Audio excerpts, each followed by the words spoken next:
I would like to speak on the importance of a man and what men truly mean to society, to us, what a real man means.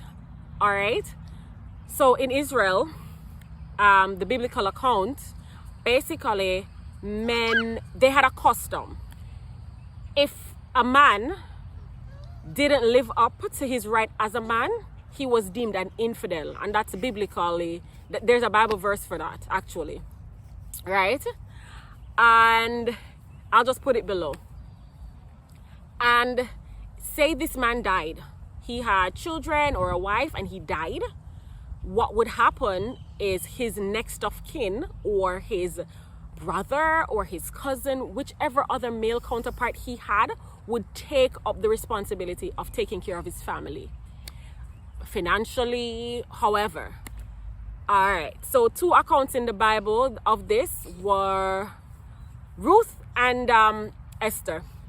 So Ruth, her mother-in-law was Naomi, and she was married to Naomi's son.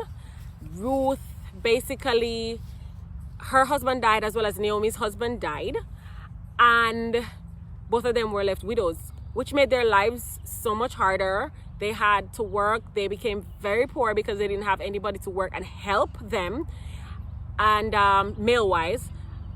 And what happened was Ruth ended up going to the field after it has been harvested, like to a farm, after it had been harvested, and then going there and going through that field and taking up whatever she could find. That's how poor they were, okay? All right, so she got married.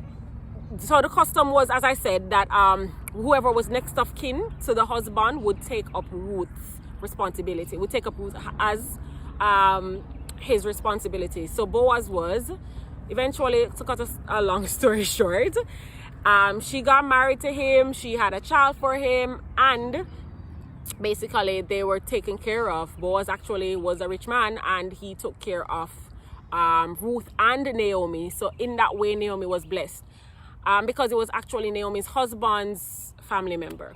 All right. The next situation now. So the point is, their lives were so much harder before a good man came into their life to help them. Esther now.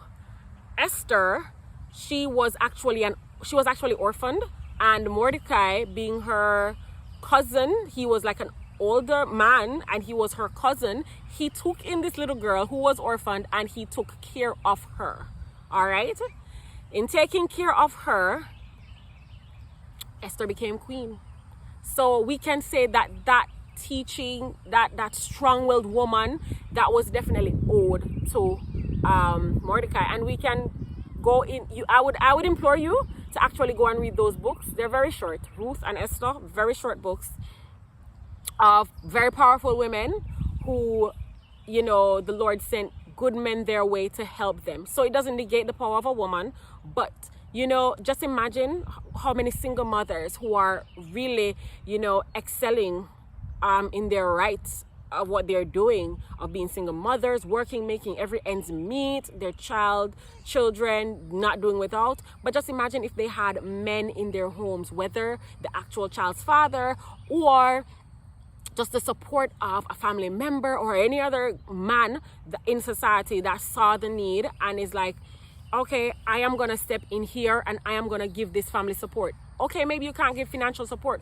What about mentoring? What about stepping in there, allowing that child to have a father figure? If this mother can trust this man, allowing the child, or this family, because it doesn't have to be a single man. It can be like a family, allowing your child to be able to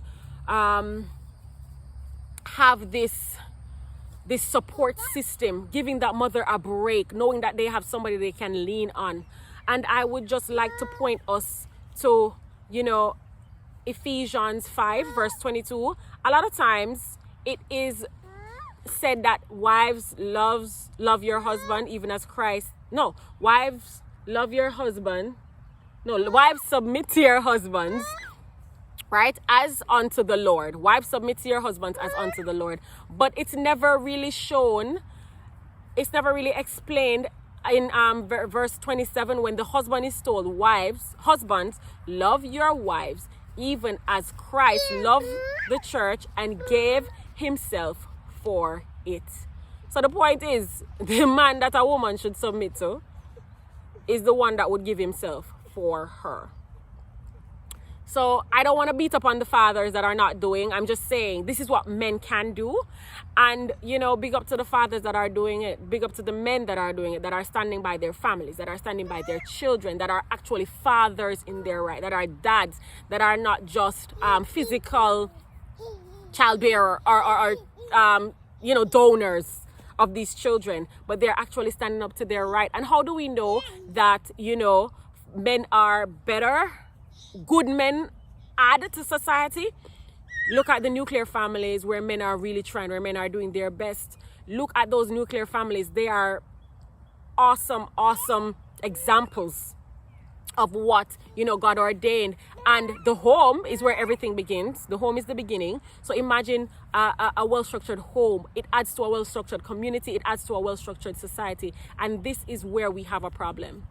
Missing fathers. So big up to, you know, the fathers who are doing it. And I would implore any father that's watching this or any male who realize that they can add to a family, please do so.